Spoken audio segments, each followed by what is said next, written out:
Hello and welcome. I'm your host, Neil Howard, here on Health Professional Radio. Thank you so much for joining us again. In this segment, we're going to be speaking with Alexis Rodriguez. He's joining us here to share his personal story in order to help raise awareness for a very rare chronic condition known as Myasthenia Gravis. Welcome to Health Professional Radio, Alexis Rodriguez. Thank you for joining us. Thank you for having me, Neil. Well, tell us a little bit about yourself and then explain to our listeners what MG or Myasthenia Gravis is. Sure. So, again, my name is Alexis Rodriguez. I live in Atlanta, Georgia, and I was diagnosed with Myasthenia Gravis 24 years ago. And for the last 11 years, I've been in a leadership capacity as a support group leader, helping the community and ensuring that those that are newly diagnosed have a place for information and love and care, as well as their caregivers.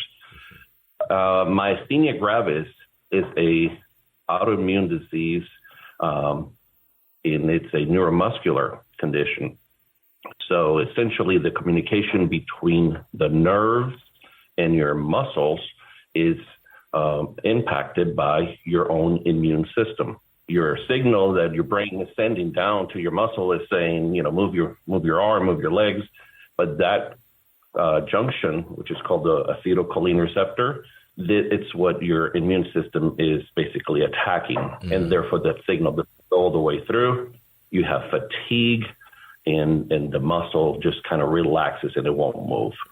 You say you were diagnosed 24 years ago. I'm sure that there have been advances in treatment, possibly diagnosis. I know that it is a very rare disease affecting about 10 in every 100,000 people. What led to your diagnosis?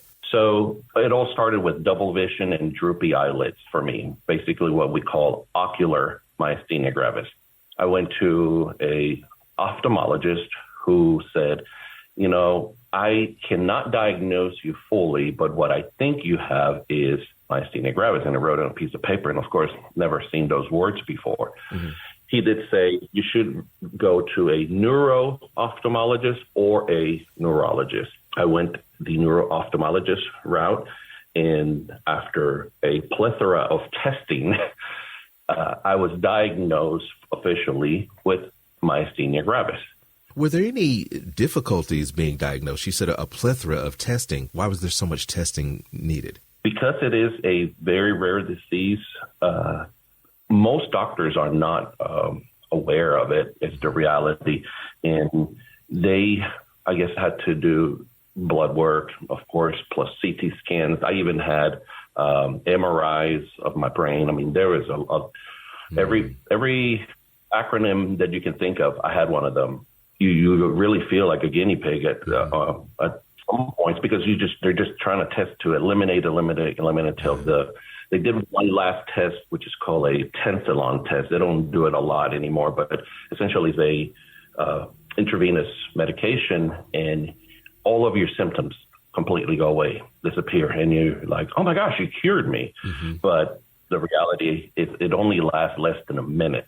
Wow. And then all these things come right back. Were there ever any misdiagnoses? Did they have to start from scratch at any point during your diagnosis journey? So in my diagnosis, in my personal journey, I was very fortunate because that ophthalmologist, very, very smart doctor, was able to, from day one, start putting me in the path of this is what I think you have. Mm-hmm. And then that neuro-ophthalmologist that I saw at the time, she also a very great doctor here in Atlanta, mm-hmm. was able to diagnose me. Now, when you hear anecdotally from many, many other patients in the myasthenia gravis community, it's the total opposite. Most patients go months, years without being diagnosed.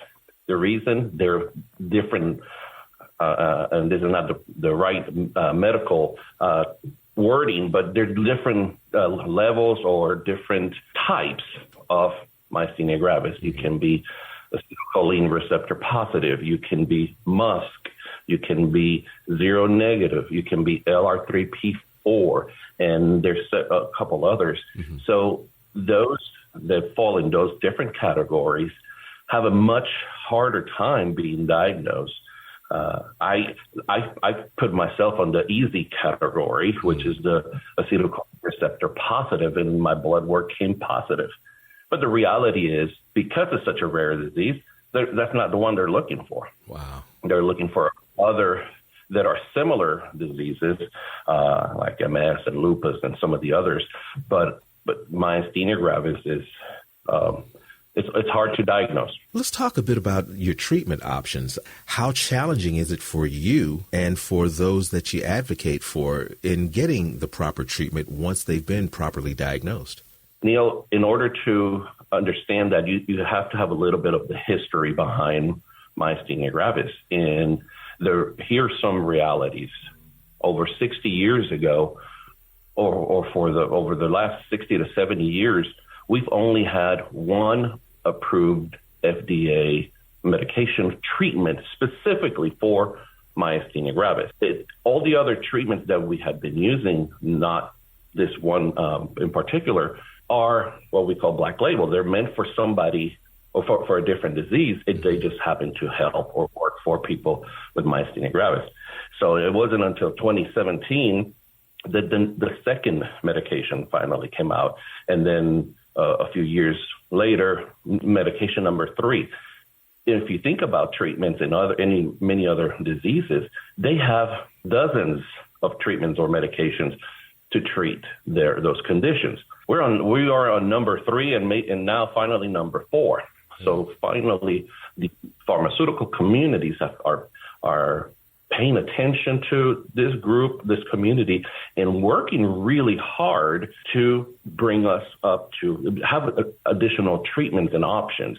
Unfortunately, because myasthenia gravis is so rare, we call it the snowflake disease. We have where one treatment may or may not work for each patient because the symptoms are different. Okay. Mm-hmm.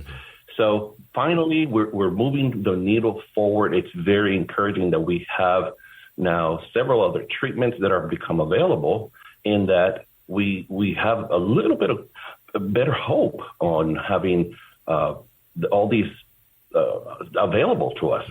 And obviously, physicians are delving a bit more into this disease so that they can better diagnose and treat it in the future. Is there anywhere that you'd like to direct our listeners online where they can learn more, Alexis?